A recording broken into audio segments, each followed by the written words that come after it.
Hello, everyone. So we're doing a little bit of review of our textures that we practiced in this craft, as well as a bit from the beginning of the year when we talked about the positive and negative shape.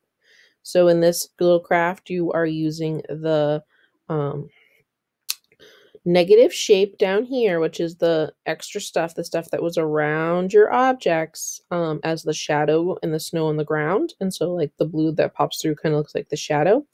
And then your positive shapes up here, you're going to color them and kind of turn them into objects. So, and again, on your trees, if you want to practice your wood texture that you guys are so expert at now, feel free. And I suggest doing at least the background, like the white background with a crayon, because the colored pencil may not pop as much, and obviously there's no white marker. So if you want to get that background, definitely use that white crayon that you got, but other materials you can kind of use that what you want to use, but definitely use that white crayon. So what you do for the craft is you got your white paper, you only need half of it though. So fold it in half, cut it up, and you have an extra piece if you mess up, or if you want to do something different with it, maybe make a card if you have time when you're done. But go ahead. So what you want to do is you want to draw out your scene. If you want to change up your scene, you can. Just try to have something that's going to have like a shadow popping through. So the big thing, the most important thing is when you cut out your line, you want to have a cut of all of your shapes. If you accidentally cut off a piece, no worries, because we're going to glue it on in the next step and you can kind of piece it together like a puzzle piece. But you want to save every single piece. So even if you accidentally cut something off, please save it so that you still have it for the next step. So what I did is on the bottom half of my paper, I glued down the white paper. And again, say if I had cut it off by accident, I could just kind of glue it in its place.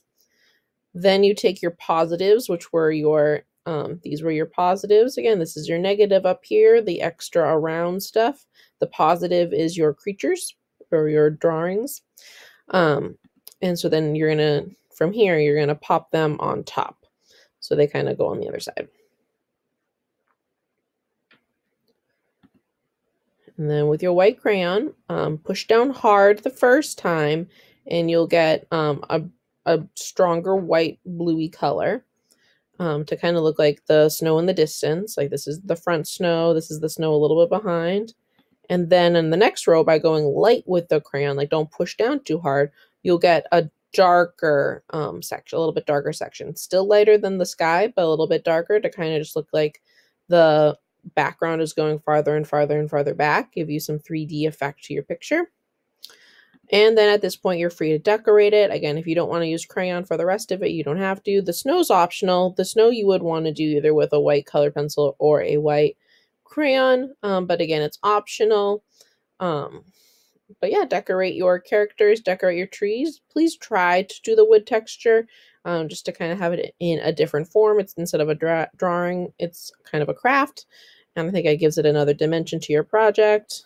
But otherwise, here are some others. Now again, you can leave it like this. Maybe they're snow-covered trees, but I think the trees look a lot cooler when we add texture to them.